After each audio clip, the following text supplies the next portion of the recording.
our cream sauce here. Well, I did my internship here back in June, starting in June, when I was in Capstone, and that went until September the 8th. And toward the end of my internship, they decided to keep me on.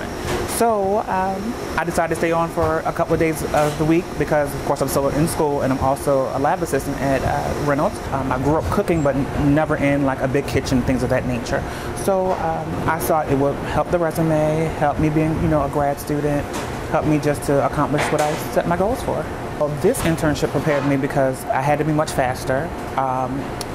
Schooling-wise, it helped because, of course, I know my measurements. I know how to mise en place, put everything in its place, which I'm doing now. It showed me some of my weaknesses, and it helped me to hone in on making my weaknesses my strengths. So now when I'm in class now, I take what I learned from here and incorporate it into my everyday life.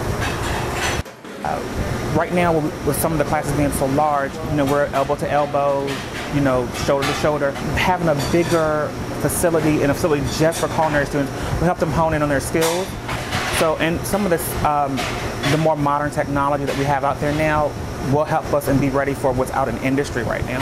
And to actually help with the application part of what we actually learn in lecture and from what we learn from our chefs. Making sure this stuff is